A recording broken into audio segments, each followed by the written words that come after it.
ইন্না খলাকনাকুম মিন যাকারিন ওয়া উনসা ওয়া জাআলনাকুম শুউবান ওয়া ক্বাবাইলা লিতাআরাফু। রব্বুল আলামিন বলেন, ও পৃথিবীর যা মানব জাতি শোনো, আমি রব্বুল আলামিন তোমাদেরকে একটি মাত্র মানব হযরত আদম আলাইহিস সালাম থেকে এবং একজন নারী হাওয়া আলাইহাস সালাম থেকে আমি রব্বুল আলামিন তোমাদেরকে সৃষ্টি করেছি। বলেন সুবহানাল্লাহ। ওয়া জাআলনাকুম শুউবান ওয়া ক্বাবাইলা লিতাআরাফু ওয়া জাআলনাকুম শুউবান ওয়া ক্বাবাইলা। আমি রব্বুল আলামিন তোমাদেরকে সৃষ্টি করার পরে বিভিন্ন জাতিতে ভাগ করে দিয়েছি, বিভিন্ন গোত্রে ভাগ করে দিয়েছি, বিভিন্ন রাষ্ট্রে তোমাদেরকে ভাগ করে দিয়েছি, মহাদেশে বিভিন্ন কান্ট্রিতে বিভিন্ন ডিস্ট্রিক্টে আমি রব্বুল আলামিন তোমাদেরকে বিভক্ত করে দিয়েছি, ভাগ করে দিয়েছি। পড়েন সুবহানাল্লাহ। আমি রব্বুল আলামিন তোমাদেরকে বিভিন্ন কালারে ভাগ করে দিয়েছি, উঁচু নিচু শ্রেণীতে বিভক্ত করে দিয়েছি, শ্রমিক মালিকে বিভক্ত করে দিয়েছি। আমি রব্বুল আলামিন তোমাদেরকে খাটো এবং লম্বা এই দুটোর মাঝে বিভক্ত করে দিয়েছি। আমি রব্বুল আলামিন তোমাদের চেহারার যেই ফরম্যাট, চেহারার যেই গঠন, দেহের যেই গঠন, সেই গঠনগুলোকে আমি রব্বুল আলামিন আলাদা করে দিয়েছি। পড়েন সুবহানাল্লাহ। আমরা প্রশ্ন করেছি, ওগো রব্বুল আলামিন, কেন আপনি এই বৈপরীত্য করলেন, কেন এটা করলেন? রব্বুল আলামিন বলেন, লিতাআরাফু, যাতে করে তোমরা একজন আরেকজনকে চিনতে পারো, যাতে করে তোমরা এক দেশ থেকে আরেক দেশে ভ্রমণ করতে পারো, এক মহাদেশ থেকে আরেক মহাদেশে ভ্রমণ করতে পারো।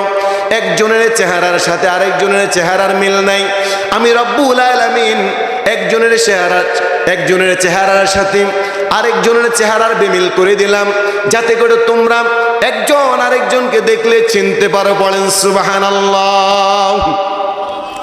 রব্বুল আলামিনের পরে বলেন, ইন্না আকরামাকুম ইনদাল্লাহি আতকাকুম। এরপরে রব্বুল আলামিন বলেন, আমি রব্বুল আলামিন তোমাদেরকে জানিয়ে দিলাম, তোমাদের মধ্যে ধনী গরিব, লম্বা খাটো, সুন্দর কালো, বিভিন্ন বড় রাষ্ট্র ছোট রাষ্ট্র, উন্নত বংশ অনুন্নত বংশ, উঁচু বংশ নিচু বংশ, সকল প্রকার ভেদাভেদ আমি রব্বুল আলামিন ভেঙে দিলাম।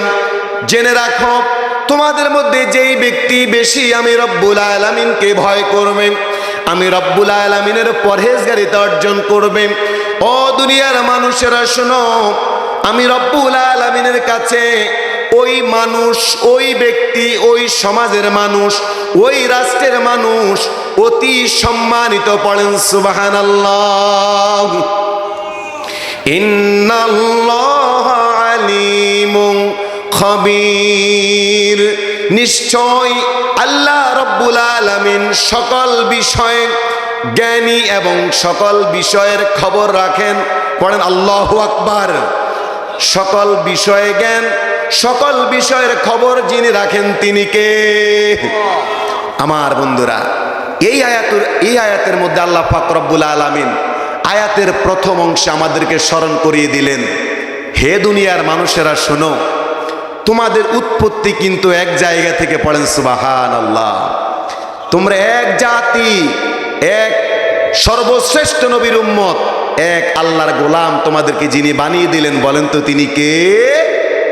রব্বুল আলামিন বলেন, হে দুনিয়ার মানুষেরা, তোমরা পৃথিবীর সব মানুষ একটা পরিবার, তোমরা পৃথিবীর সকল রাষ্ট্র আমি আল্লাহর কাছে একটা পরিবারের মতো। জারুল্লাহ, পৃথিবীর সকল মানুষ হলো আল্লাহর প্রতিবেশী। পড়েন সুবহানাল্লাহ।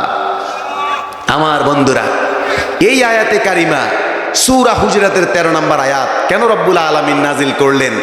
এই আয়াত নাজিলের পেছনে একটা ছোট্ট ঘটনা রয়েছে। আপনারা বলেন, আমি কি সেটা বলবো? সবাই যদি বলেন আমি বলবো, সকলে বলেন বলবো। আলহামদুলিল্লাহ। এই আয়াতের মধ্যে এই আয়াত কেন নাজিল হলেন, কেন আল্লাহ তাআলা নাজিল করলেন, কেন নাজিল হলো, তাফসীরের মধ্যে এসেছে 3 জনের মন্তব্যের কারণে আল্লাহ পাক এই আয়াত নাজিল করেছেন। কয়জনের?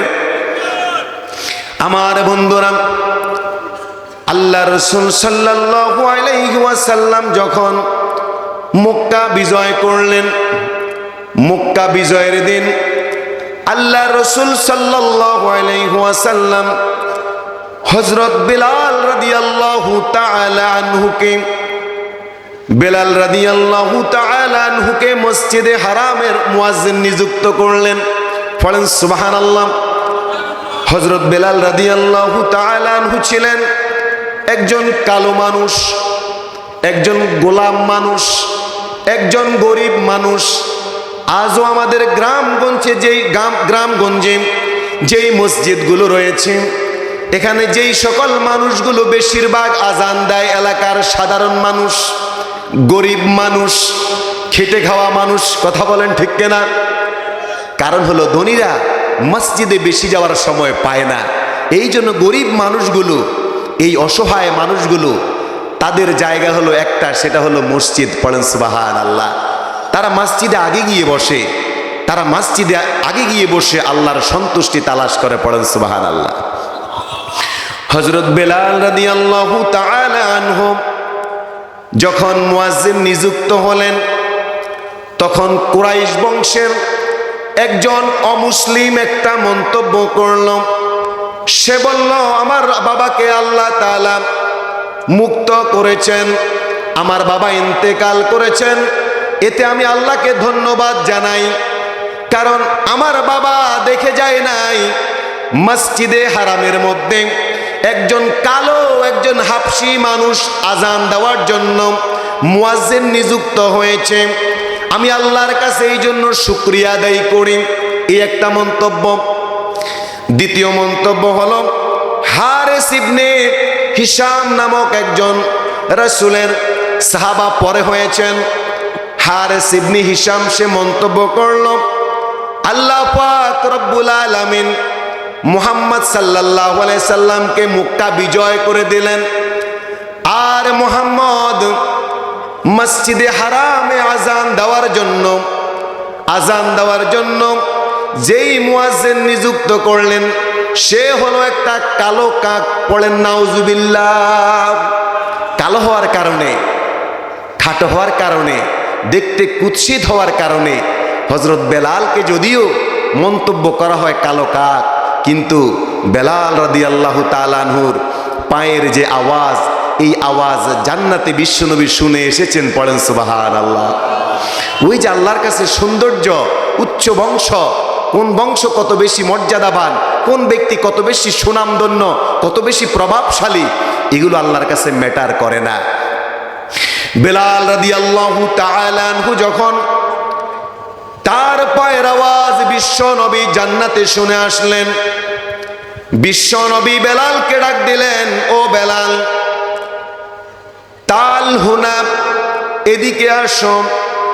বেলালকে যখন বিশ্ব নবী ডাক দিলেন, ডেকে জিজ্ঞেস করলেন, ইয়া বেলাল, হে বেলাল, তুমি কোন এমন ভালো আমল করো? আমি জান্নাত জাহান্নাম যখন ভ্রমণ করতে গিয়েছিলাম, আমি জান্নাতে তোমার পায়ের জুতার খসখস আওয়াজ শুনতে পেলাম। সুবহানাল্লাহ। বেলাল রাদিয়াল্লাহু তাআলা আনহু দুই চোখ বেয়ে যখন পানি পড়া শুরু হয়ে গেল, বেলাল রাদিয়াল্লাহু তাআলা আনহু বলল, ইয়া রাসূলুল্লাহ, ইয়া হাবিবাল্লাহ, আমি তো এমন কোনো ভালো আমল করি না, তবে আমি যখন 5 ওয়াক্ত নামাজের জন্য মসজিদে প্রবেশ করি, ওযু করে মসজিদে প্রবেশ করার পরে আমি আল্লাহর সন্তুষ্টির জন্য 2 রাকাত তাহিয়াতুল ওযুর সালাত আদায় করি। পড়েন সুবহানাল্লাহ। হে আল্লাহ, আমাদেরকেও এই ছোট্ট আমলটুকু করার তৌফিক দান করুন বলি আমি। হযরত বিলাল রাদিয়াল্লাহু তাআলা আনহু, তাকে কালো কাক বলা হলো। তিনি বিচলিত হন নাই, কারণ জবাব একজনে দিবেন। বলেন তো তিনি কে? কয়টা মন্তব্য গেল? সবাই বলেন কয়টা মন্তব্য গেল? 3 নাম্বার মন্তব্য, আবু সুফিয়ান মন্তব্য করছে না। হযরত আবু সুফিয়ান রাদিয়াল্লাহু তাআলা আনহু তিনি বলেন, আমি মন্তব্য করব না, কারণ আমি যদি মন্তব্য করি তাহলে আল্লাহ পাক রব্বুল আলামিন মুহাম্মদ সাল্লাল্লাহু আলাইহি ওয়াসাল্লামের কাছে কোরআনের আয়াত নাজিল করে জানিয়ে দেবেন। আল্লাহু আকবার। আবু সুফিয়ান মন্তব্য করে নাই, কিন্তু মন্তব্য না করলেও মনে মনে কি চিন্তা করে এটা যিনি জানেন তিনি কে? আর জোরে বলেন তিনি কে? আমরা কার ব্যাপারে কি চিন্তা করি, কখন কারে ক্ষতি করব, কখন কাকে গুলি করব, কখন কাকে শেষ করব, কখন কার ক্ষতি করব, এটা সবচাইতে পৃথিবীর কেউ না জানলেও ভালো জানেন যিনি তিনি কে? আল্লাহ পাক রব্বুল আলামিন এই 3টা মন্তব্য তার পছন্দ হয় নাই। রব্বুল আলামিন জিব্রাইল আলাইহিস সালামকে পাঠিয়ে দিলেন, যাও জিব্রাইল, দ্রুত গতিতে আমার নবীকে এই 3টা মন্তব্য জানিয়ে দাও। বেলাল আমার প্রিয় একজন গোলাম, আমার প্রিয় বেলালের ব্যাপারে এই 3 জন যেই 3টা মন্তব্য করেছে, বিশ্ব নবীকে জানিয়ে দাও এই 3 জনকে যাতে করে একটা পানিশমেন্ট দেওয়া হয়। আল্লাহু আকবার। হযরত জিব্রাইল আলাইহিস সালাম বিশ্ব নবীর কাছে আসলেন, এসে বললেন, ইয়া রাসূলুল্লাহ, ইয়া হাবিবাল্লাহ, আপনার প্রিয় সাহাবা বেলালের ব্যাপারে এই 3 জন এই 3টা মন্তব্য করেছে। আল্লাহর নবী এই 3 জনকে তলব করলেন, এই তোমরা 3 জন যেখানেই থাকো না কেন আমার কাছে আসো। আল্লাহর নবী কেন ডাক দিলেন তারা বুঝতে পারল, ভয়ে ভীত হলো। আল্লাহর নবী বলেন, আমার বেলালের ব্যাপারে কি কমেন্টস করেছো বলো। তারা তো বুঝে গেছে কি কমেন্টস করছি বেলালের নামে, ঠিক কিনা? এই 3 জন বুঝতে পারল। তারা বলল, ইয়া রাসূলুল্লাহ, আমরা এই মন্তব্য করেছি। আল্লাহর নবী বলেন, শোনো শোনো, তোমরা যদি উচ্চ বংশের, তোমরা যদিও প্রভাবশালী হয়ে থাকো না কেন, তোমরা আমার কালো বেলাল, আমার হাবশী বেলাল, তার ব্যাপারে যেই মন্তব্য করেছ ওই মন্তব্য ভুল প্রমাণিত করে আল্লাহ তাআলা জিব্রাইলকে জানিয়ে দিলেন, জিব্রাইলকে পাঠিয়ে আমাকে জানিয়ে দিলেন। পড়েন সুবহানাল্লাহ। তখন বিশ্বনবী বললেন, হে আমার এলাকাবাসী, হে আমার দেশের মানুষেরা, শোনো, এই বেলাল 2টা জিনিসের কারণে আমার কাছে আল্লাহর কাছে বেশি দামি। 1 নাম্বার হলো বেলালকে আল্লাহ তাআলা ঈমান দিলেন। শুধু ঈমান নয়, বেলাল অগ্নি পরীক্ষা দিয়ে আল্লাহর পরীক্ষা উত্তীর্ণ হয়েছে। বলেন আল্লাহু আকবার। 2 নাম্বার হলো এই বেলাল এমন একজন সাহাবা, যেই বেলাল আল্লাহকে অধিক পরিমাণ ভয় করার কারণে আল্লাহ পাক রব্বুল আলামিন হযরত বেলাল রাদিয়াল্লাহু তাআলা আনহুর সম্মান আকাশ চুম্বি করে দিলেন। পড়েন সুবহানাল্লাহ। আমরাও যদি এভাবে আল্লাহকে ভয় করতে পারি, আমাদের সম্মান, আমাদের ইজ্জতের ডিগ্রিকে যিনি উঁচু করে দিবেন, বলেন তো তিনি কে? আমার বন্ধুরা, একজন মানুষের সম্মান টাকা দিয়ে বাড়ে না, একজন মানুষের সম্মান প্রভাব প্রতিপত্তি দিয়ে বাড়ে না, একজন মানুষের সম্মান বড় নেতা হলে বাড়ে না, একজন মানুষের সম্মান শিল্পপতি হলে বাড়ে না। আল্লাহর দৃষ্টিতে সম্মান বাড়ে ওই ব্যক্তির, যেই ব্যক্তিকে রব্বুল আলামিন ঈমানের মতো দৌলত দান করেছেন এবং তাকওয়া যার হৃদয়ের মধ্যে ধারণ করে যেই ব্যক্তি, সেই ব্যক্তির মর্যাদা যিনি বাড়িয়ে দিবেন, বলেন তো তিনি কে? একজন বড় রাজনীতিবিদ, একজন বড় এমপি, মন্ত্রী, রাষ্ট্রপতি, সে আরামায়েশে জীবন যাপন করে, আল্লাহকে স্মরণ করে না, আল্লাহর জিকির করে না, আল্লাহর তাকওয়া, আল্লাহর ব্যাপারে তাকওয়া লালন করে না। 5 ওয়াক্ত সালাতের সময় হলে সালাতগুলো আদায় করে না। অপরদিকে একজন মিশুকের ড্রাইভার, একজন সিএনজি ড্রাইভার, একজন মেহনতি খেটে খাওয়া মানুষ, একজন গরিব মানুষ যে সকালবেলায় খালি পকেটে বের হয়, সন্ধ্যাবেলায় 2-4-500 টাকা নিয়ে ঘরে ফিরে আসে না নাই? এই মানুষটা যদি আজান দিলে জায়গায় জায়গায় দাঁড়িয়ে ফরজ ইবাদতগুলো, ফরজ সালাতগুলো আদায় করে, তার রিস্কার মধ্যে কেউ যদি 50,000 টাকার 1 লক্ষ টাকার বান্ডেল রেখে রিক্সায় পেলে চলে যায়, ওই রিক্সাওয়ালা যদি খুঁজে তার মালিককে ওই টাকাগুলো দিয়ে আসে। একজন সিএনজি ড্রাইভারের সিএনজির মধ্যে যদি একটা মোবাইল আইফোন কেউ রেখে চলে যায়, ওই সিএনজি ড্রাইভারকে ফোন দিলে ওই সিএনজি ড্রাইভার যদি আল্লাহর ভয়ে ওই মোবাইলের মালিককে মোবাইলটা পৌঁছে দিয়ে আসে, ওই মন্ত্রী, এমপি, রাষ্ট্রপতি, প্রধানমন্ত্রী থেকে একজন মিশুকের ড্রাইভার, একজন সিএনজি ড্রাইভারের মর্যাদা যিনি বাড়িয়ে দিবেন তিনি কে?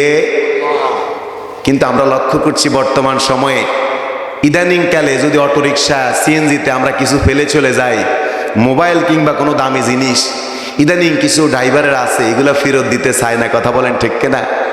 একদিন চৌমুহনীতে একজন ভাই হাহুতাশ করছে, এসে আমাকে বলল, ভাই আমাকে আপনার সাথে কি একটু বাংলা বাজার নিয়ে যাবেন? আমি বলেছি ঠিক আছে উঠুন, আমার বাইকের পিছনে উঠুন।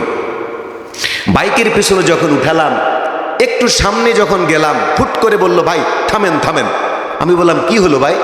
বলে, ভাই আমার মোবাইলটা, আমি সিএনজিতে মাত্র উঠলাম, আপনাকে দেখে সিএনজি থেকে নামলাম, একটু হুন্ডা টান দিলেন, আর আমি সিএনজির কাছে গেলাম, দেখলাম সিএনজিটা নাই। ভাই আমি ফোন দিলাম, ফোন প্রথমে ঢুকলো, তারপর আবার ফোনটা বন্ধ করে দিল। কিন্তু এখানে সিএনজি ড্রাইভার চাইলে বড় মনের পরিচয়, তাকওয়ার পরিচয় দেওয়ার সুযোগ ছিল কি ছিল না? কথা বলেন না ভাই, ছিল কি ছিল না? আল্লাহ আমার ভাইদেরকে এই বড় মনের পরিচয় দেওয়ার তৌফিক দিন বলি আমিন।